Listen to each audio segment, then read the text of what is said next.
The words to which I should like to call your attention this evening are to be found in the book of the prophet Isaiah, in chapter 5 and verse 25, the 25th verse in the 5th chapter of the book of the prophet Isaiah. Therefore is the anger of the Lord kindled against his people, and he hath stretched forth his hand against them, and hath smitten them. And the hills did tremble, and their carcasses were torn in the midst of the streets.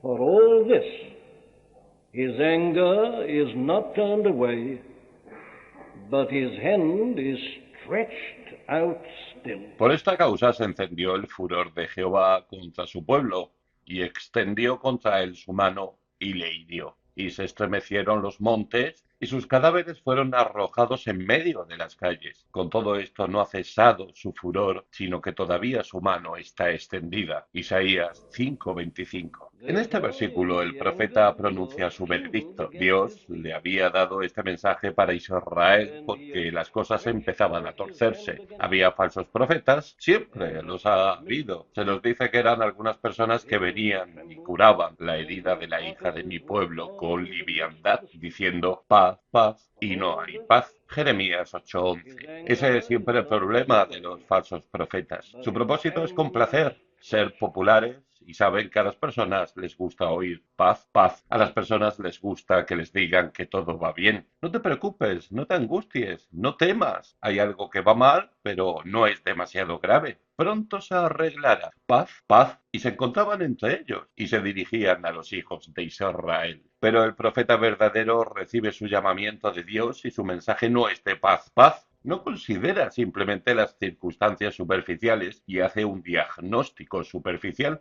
ni le preocupa medicar los síntomas meramente. Le preocupa la verdad, desea ayudar realmente y sabe que es preciso ser duro para ser bondadoso. Dice la verdad.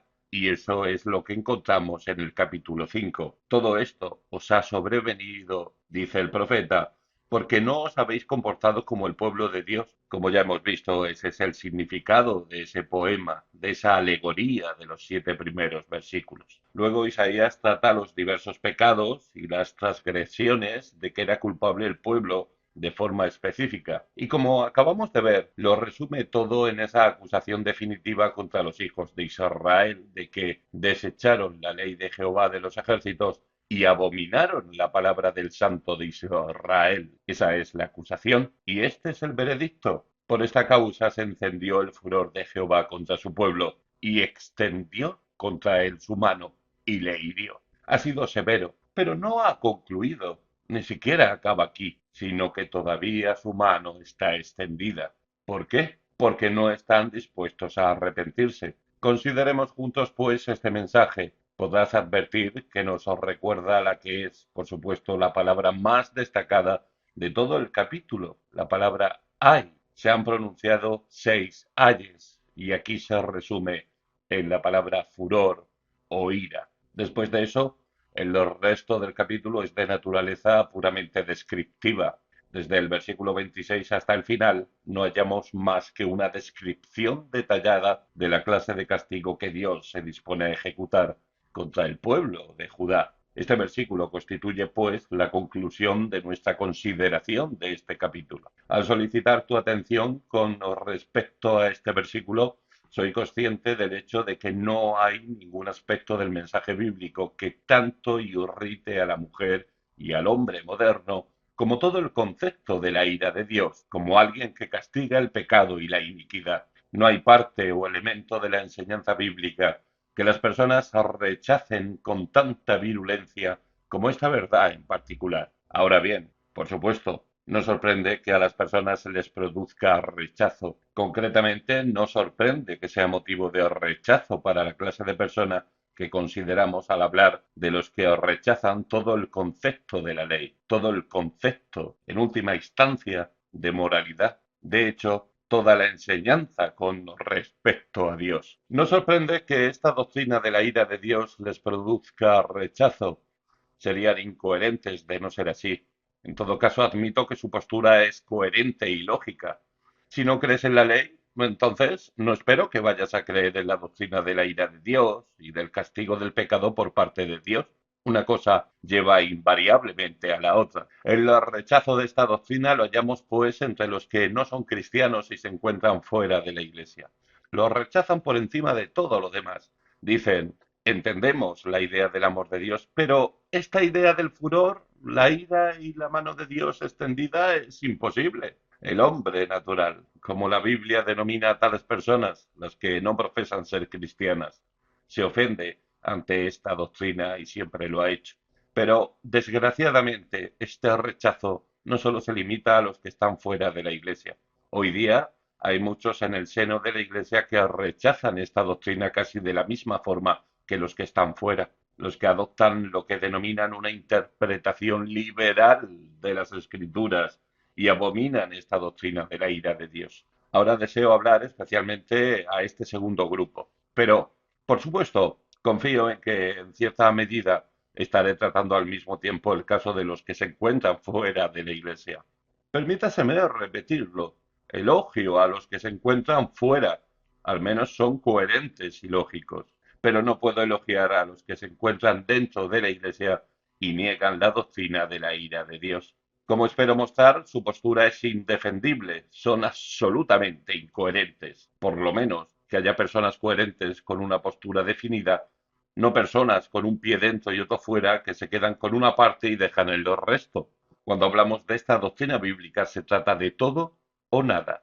Esta es una cuestión vital, no ya considerada desde el punto de vista del mensaje cristiano y la Iglesia cristiana, sino también desde un punto de vista social, político más general. Si esa fuera mi tarea, creo que no me costaría demasiado demostrar que un gran número de los problemas de la actualidad, problemas políticos y sociales, quiero decir, se derivan en realidad de este arraigado rechazo de todo el concepto de disciplina, orden, ley, rectitud, justicia, castigo y pena. Creo que el rechazo de estos principios explica en gran medida el desmoronamiento de la disciplina en la vida del hogar y es bien posible que sea la raíz del problema moderno de la delincuencia juvenil. Pero, nuevamente, seamos justos, seamos honrados. Sé que en el siglo XX estamos sufriendo una reacción contra lo que he denominado victorianismo. Lejos esté de mí intentar defender al padre del tipo victoriano,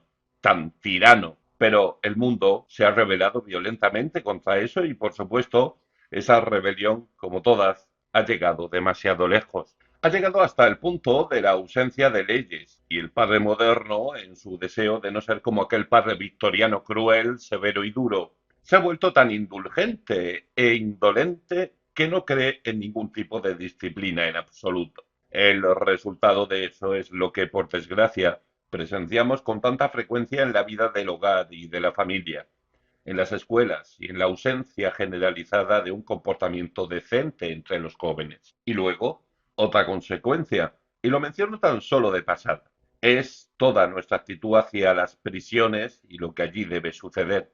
¿Qué propósito tiene mandar a alguien a la cárcel? Hoy día se tiene la idea de que no es castigar al ofensor. No creemos en el justo castigo. La finalidad de la cárcel, se nos dice, es reformar y estás familiarizado con algunos detalles de lo que eso ha ocasionado. Por ejemplo, está pendiente de un hilo toda la cuestión de si existe tal cosa como el pecado. De hecho, también parece estar en entredicho la cuestión de si existe cosa como el delito. Para algunas personas pronto ya no habrá criminales. Todos estaremos enfermos de una forma u otra. El delito se convierte en un problema médico, no legal, y a las personas ya no se las castiga, se las trata. Recurrimos, pues, a los psicoterapeutas y excluimos el castigo. Creo que ya es hora de que empecemos a examinar toda esta cuestión de una manera mucho más seria, porque nuestros esfuerzos actuales no parecen estar cosechando buenos resultados, pero ahí lo tenemos. El pensamiento moderno muestra un rechazo violento y frontal a toda la idea de la ley y la aplicación de esta, y especialmente en cuanto al castigo. ¿Cuál es entonces la dificultad? ¿A qué se debe este rechazo? Y concretamente, ¿A qué se debe este rechazo entre personas que profesan ser cristianas? Creo que hay dos respuestas obvias. La primera es que las personas no se someten a la revelación de la Biblia. Ahora bien, eso es completamente fundamental. En última instancia, tanto los que se encuentran dentro de la Iglesia como los que están fuera solo pueden optar entre dos posturas. O bien se someten a la revelación y la enseñanza de la Biblia, o bien la rechazan. En lo que a mí se refiere, esa es la única clasificación que importa. Desde el punto de vista de la persona que cree en la Biblia, no importa nada más. Ahora bien, el problema de estas personas que dicen ser cristianas y sin embargo no creen en el castigo es que aceptan la Biblia en algunos aspectos, pero no en otros. Dicen que no pueden creer en eso porque son incapaces de reconciliarlo con la idea de Dios como un Dios de amor, y las personas que están fuera son de la misma opinión. Dicen, pero es impensable que Dios tenga ira y furor, o que haya extendido alguna vez su mano para castigar. Ese no es un Dios de amor, y soy incapaz de creer en él. Hasta personas que están dentro de la Iglesia también lo afirman. Su problema es que la idea que tienen de Dios no se deriva de la Biblia, sino de lo que ellos piensan de Dios, de lo que ellos piensan del amor. Parten de sus propias ideas y entonces, dado que la Biblia no concuerda, la rechazan. Ellos son los jueces, ellos son el patrón. Han rechazado que exista tal cosa como una revelación y después veremos la importancia de todo eso. Pero la segunda razón para tener esta postura, y para mí esta es la más importante y a la vez me parece tremendamente fascinante, es la siguiente. Estas personas son incapaces de ver la unidad del mensaje bíblico. Ahora bien, en la Biblia se enseñan multitud de doctrinas, pero lo glorioso de la Biblia es que todas son una sola, todas son facetas de una gran verdad esencial y única. En lo que a mí os respecta, solo eso me bastaría ya para creer que la Biblia es la palabra de Dios. Aquí tenemos un gran libro constituido por 66 libros distintos, escritos en distintas épocas, por distintas personas, con siglos de distancia entre sí y, sin embargo, que dicen todos lo mismo. Desde Génesis hasta el Apocalipsis hay un solo gran mensaje, un solo tema esencial. Todo muestra una maravillosa unidad. Se ve algo tan completo que resulta maravilloso y divino. Y el problema de estas personas es que jamás han sido capaces de verlo. Consideran las doctrinas aisladamente y debido a que las ven así y se concentran en las distintas partes, perdiendo de vista el todo, son incapaces de entender esas partes. Por tanto, tienden a equivocarse en todos los aspectos. Si excluimos esta doctrina de la ira de Dios, toda la doctrina bíblica de la salvación se viene abajo. Si no creyera en la doctrina de la ira de Dios, no entendería la muerte de Cristo en la cruz, carecería de significado para mí. En esta cuestión no se puede seleccionar, es todo o nada. Por eso debo recalcar nuevamente que, en mi opinión, las personas que más daño están infligiendo a la causa cristiana son estos cristianos confundidos, no las personas que están completamente fuera de la Iglesia. Pierden de vista la unidad, la singularidad, la totalidad, la grandeza. No ven cómo va cada doctrina engarzada en la otra. No entienden que si sustraemos una de ellas, destruimos todo el conjunto. Así, pues, las personas que no crecen en la doctrina de la ira de Dios nunca tienen una idea correcta de la cruz. Su idea de la cruz es algo sentimental, superficial. Esto es forzosamente así, dado que no han asimilado la clave esencial para entender la gloria de la cruz. Consideremos, pues, el acontecimiento crucial que se produjo el primer Viernes Santo, cuando Jesús de Nazaret fue crucificado en el Calvario entre dos ladrones. Había entrado en Jerusalén sobre un pollino, y el pueblo había arrojado sus mantos a su paso. Había cortado ramas de palmera y las había arrojado en su camino, clamando «¡Hosana! Bendito el que viene en el nombre del Señor». Marcos 11:9. Pero se dirigía a su muerte, a la crucifixión, se diría a la vergüenza, la ignominia, el escarnio y un sufrimiento indescriptible. ¿Qué es todo esto? Ahora bien, esta es una cuestión histórica. Jesús de Nazaret pertenece a la historia. El Domingo de Ramos sucedió de hecho. No es una historieta, es un hecho que ocurrió. Y la gran pregunta que debiera preocuparnos es la siguiente. ¿Quién es este Jesús? ¿Qué hacía ahí aquella persona a lomos de un asno? Y sobre todo, ¿por qué fue a esa cruz? ¿Tiene todo eso algún sentido? Y lo que te planteo es que jamás lo entenderás a menos que entiendas la enseñanza bíblica con respecto a la ira de Dios y su furor contra el pecado. Entonces, ¿por qué es esto esencial? Deseo ofrecerte tres respuestas. La primera es que la doctrina de la ira de Dios es absolutamente esencial para entender la verdad acerca de Dios mismo. Por supuesto, esta es la proposición básica. Todo se reduce a conocer a Dios. ¿Cuál es la verdadera acerca de Dios? Eso es lo que trata el cristianismo. Esa idea de que el cristianismo es simplemente algo que proporciona una sensación agradable o que me hace olvidar mis problemas, de que es una especie de opio o de anestésico, es una caricatura absoluta. Sé que muchas veces se ha presentado de esa forma. Ven a Jesús y obtendrás esto, aquello y lo demás allá. Pero ese no es el cristianismo bíblico.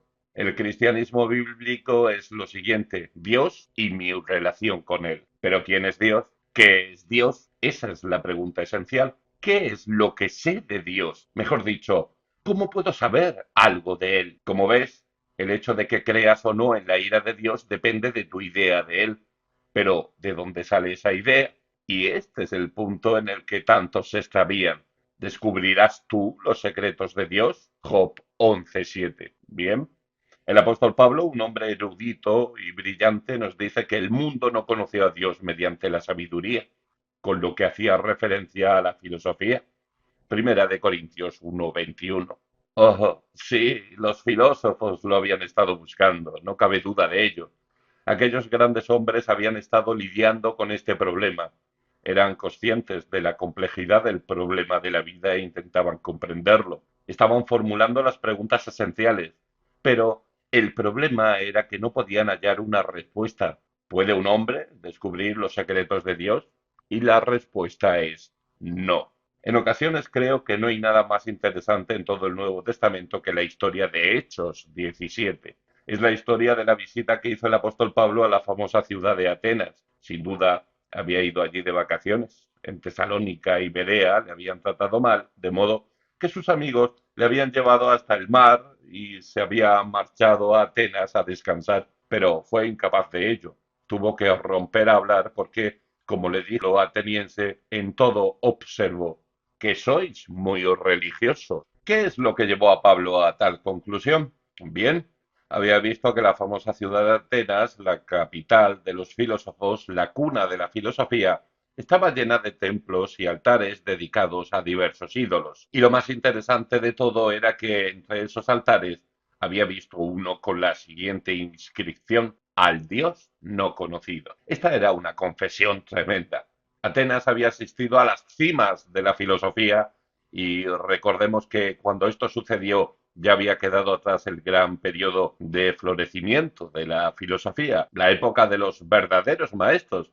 Pero aquí, a pesar de esa enseñanza, tenían a un Dios no conocido.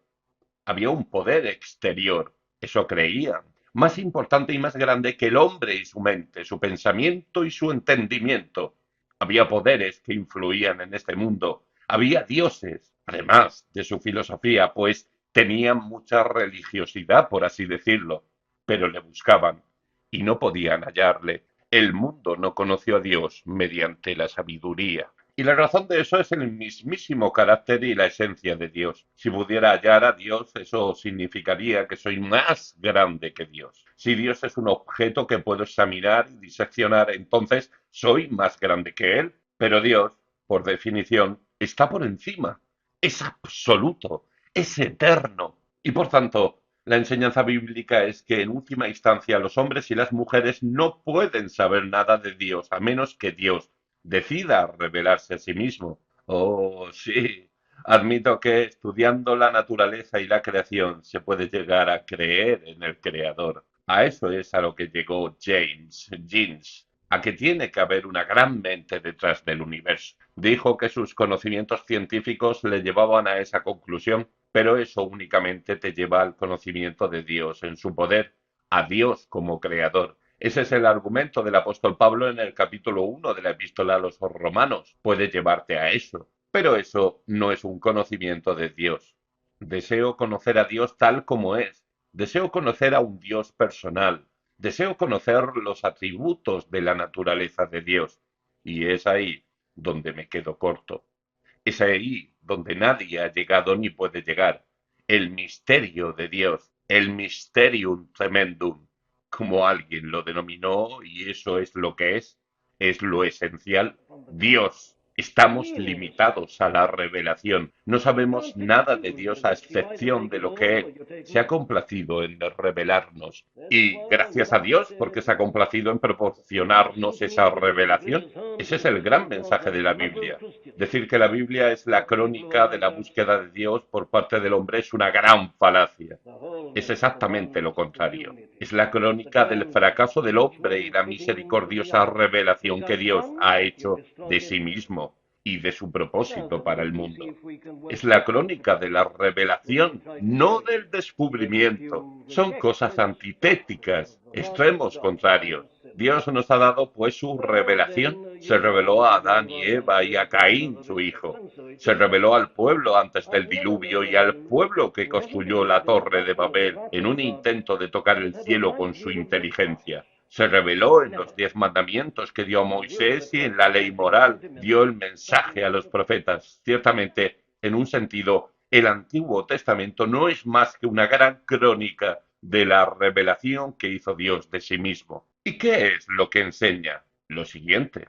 Yo soy el Señor, tu Dios. Soy un Dios santo. Eso es lo que nos dice acerca de Él en todas partes. Puso al hombre y a la mujer en el huerto de Edén y a efectos prácticos les dijo, ahora guardad mis mandamientos, obedeced mi santa ley y os desarrollaréis, creceréis y no moriréis jamás, pero de no hacerlo, moriréis, seréis destruidos, expulsados. Esa fue una revelación de la santidad de Dios. Y lo mismo sucede con todos los profetas. Leamos cómo lo resume Habacuc. Dios, muy limpio eres de ojos para ver el mal. Habacuc 1:13. Ese es el gran mensaje del Antiguo Testamento. Dios es un Dios santo, un Dios justo y recto. Y los constantes problemas de los hijos de Israel se debieron a que no fueron capaces de entenderlo. Pero pasemos al Nuevo Testamento. ¿Qué es lo que nos enseña el Nuevo Testamento con respecto a Dios? Tomemos la enseñanza de nuestro Señor mismo. Las personas dicen que no les gusta el Dios del Antiguo Testamento, pero que sí les gusta el Dios de Jesús. ¿Y qué dijo él acerca de Dios? Bien, tomemos el Padre Nuestro, la oración que pronunció para enseñar a orar. Comienza diciendo Padre Nuestro, pero no dejemos que las personas modernas digan, ah, Dios es como un padre. ¿No es así? Sí, es así. Es como un indulgente padre moderno que te sonríe con benignidad independientemente de lo que haga. No, no. Padre nuestro que estás en los cielos, santificado sea tu nombre. Así es como nos enseña que debemos orar, no diciendo papá, no como si fuera alguien con quien se tiene un vulgar trato familiar, sino Dios que estás en los cielos, santificado sea tu nombre. Más aún, cuando se deja constancia de las oraciones de nuestro Señor mismo, adviértase cómo oraba de forma invariable diciendo Padre Santo. Aquí tenemos a nuestro Señor, la encarnación del amor de Dios y su enseñanza con respecto a Dios. Es que es un Dios santo, un Dios justo, un Dios recto y que es la antítesis misma del pecado, del mal, de todo lo equivocado. Esa era la enseñanza de nuestro Señor mismo.